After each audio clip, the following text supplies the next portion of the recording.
তারপর ঈদ আসলো, আবার চলেও গেল, আবার আগামী বছর আসবে।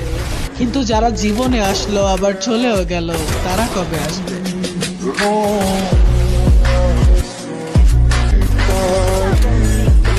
আজকের এই ঈদের দিনে তোমার কাছে আবার একটা অনুরোধ, তুমি শুধু একবার আমার ব্রেন থেকে সরে যাও।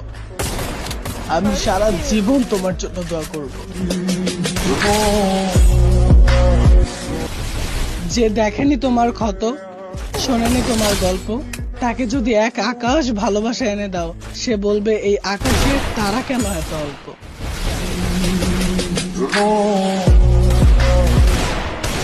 আমি আমার শায়রির শব্দে তোমাকে এত সুন্দরভাবে উপস্থাপন করব যে আমার পরেও তোমাকে চাওয়ার মানুষের অভাব পড়বে।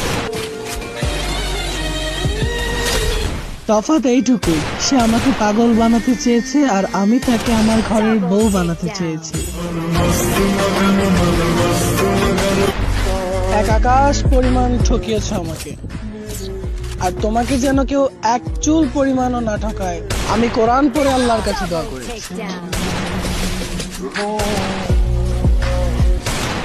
শোনো প্রিয়, ভালোবাসাটা তোমার প্রতি ছিল, তোমার ওই সুন্দর চেহারা আর শরীরের প্রতি নয়। যদি এমনই হতো তাহলে তো তোমার চেয়ে অনেক সুন্দর মেয়েও ওই পতিতলায়ও ছিল। সে কয়েক যুগ আগের কথা। বাবা মা ছেলের জন্য বিয়ে ঠিক করতো, ছেলে বিয়ে করার পর বাসর ঘরে ঘোমটা তুলে প্রথমবারের মতন তার বউকে দেখে। এখনকার যুগে এমনটা হয়, চরিত্রের আগে চেহারার সৌন্দর্য দেখা হয়। আর তোমার কথায় ভুল আছে, পতিতালয়ের মেয়েরা কখনোই সুন্দর হয় না, আর সুন্দর মেয়েরা কখনোই পতিতালয়ে যায় না। আর তর্কের খাতিরে যদি মেনেও নেই পতিতালয়েও সুন্দর মেয়ে আছে, তাহলেও এখানেও আবার কথা আছে। কয়টা ছেলের সেই পতিতালয়ের সুন্দর মেয়েকে বিয়ে করার সৎ সাহস আছে?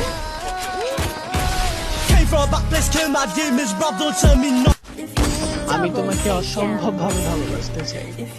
আমি তোমার জন্য আমার জীবনটাকেও বন্ধ রাখতে চাই।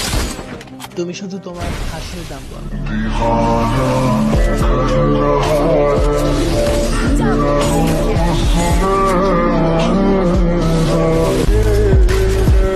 সে আমাকে এটা ভেবে ছেড়ে দিয়েছে, বেচারা গরিব, আমাকে ভালোবাসা ছাড়া আর কি বা দিতে পারবে। তুমি রাখার মতো রাখতে জানলে কেউ তোমার জীবন থেকে হারিয়ে যাবে না।